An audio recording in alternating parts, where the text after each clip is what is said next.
चलिए आगे बढ़ेंगे और सीधा रुख करेंगे जहां बिहार के अगियाव का उत्तर प्रदेश के मुख्यमंत्री योगी आदित्यनाथ जनसभा को संबोधित कर रहे हैं। क्या कुछ कह रहे हैं सुनाते हैं आपको। छोड़ करके पाकिस्तान भागना पड़ा था। बहनों और भाइयों, ऐसे महान भारत के शिल्पी लौह पुरुष सरदार वल्लभ भाई पटेल की स्मृति को नमन करते हुए मैं आप सभी का हृदय से अभिनंदन करता हूं और इस धरा को भी नमन, कोटि कोटि नमन करता हूं। बहनों और भाइयों, विधानसभा का चुनाव चल रहा है।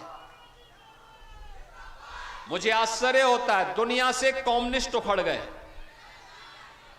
नामो निशान उनका मिट गया। जैसे गधे के सिर से सींग गायब हो गई, वैसे ही भारत ही नहीं दुनिया से कम्युनिस्टों का पत्ता साफ हो गया। और मैं भी आपसे यही कहने के लिए आज आया हूं, ये बिहार है, जिस बिहार ने भारत का स्वर्ण युग दिया था, जिस बिहार ने महात्मा बुद्ध को ज्ञान प्रदान किया था, जिस बिहार में 24वें तीर्थंकर भगवान महावीर का जन्म हुआ था, ये वही बिहार है जिस बिहार ने वीर बाबू कुंवर सिंह को जन्म दिया। 1857 के प्रथम स्वातंत्र समर में अंग्रेजों को नाकों चने चबवाने के लिए मजबूर करने वाले बिहार केसरी के रूप में बाबू वीर कुंवर सिंह ने आरा से लेकर के आजमगढ़ तक अंग्रेजों को पीछे धकेलने का काम किया था और स्वतंत्र क्षेत्र का घोषणा करके भारत की स्वतंत्रता की घोषणा भी कर दी थी। बहनों और भाइयों, यह धरती अन्याय बर्दाश्त नहीं करती। इस धरती में मुगल आक्रांता हुमायूं को भी अपनी जान को बचा करके भागने के लिए मजबूर होना पड़ा था। ये बिहार की धरती है जिसने भारत के पहला राष्ट्रपति राजेंद्र बाबू को, जिस धरती ने देश के दूसरे उप प्रधानमंत्री बाबू जगजीवन राम को, जिसने देश की आजादी को, आजादी के बाद भारत के अंदर लोकतंत्र के गले को घोटने का काम जब कांग्रेस के द्वारा किया जा रहा था, भारत के लोकतंत्र को बचाने के लिए बिहार के नौजवानों के माध्यम से भारत के नौजवानों को एकजुट किया था। ऐसे जयप्रकाश जी का और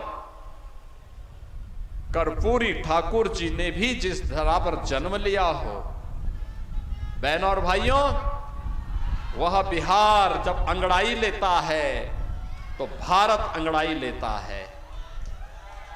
बिहार जब स्वर्ण युग में जाता है तो भारत स्वर्ण युग में जाता है। और जब प्रधानमंत्री जी ने कहा है विकसित भारत, तो विकसित भारत के लिए विकसित बिहार भी आवश्यक है। विकसित बिहार के लिए पिछले 20 वर्ष में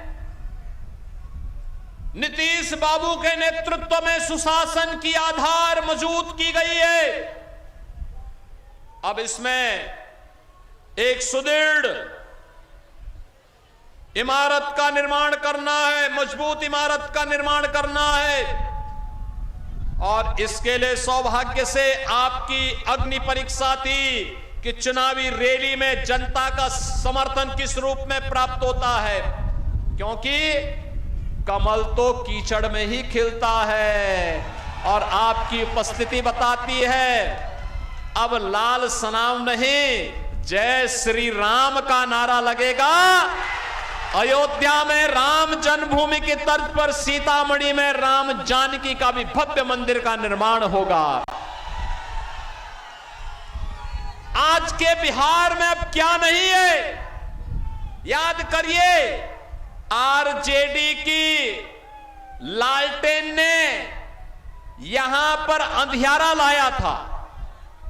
आप सोचो, लालटेन लेके लोग चलते थे। लालटेन युग में जब मर्जी आती थी बंद कर देते थे और फिर डकैती डालते थे।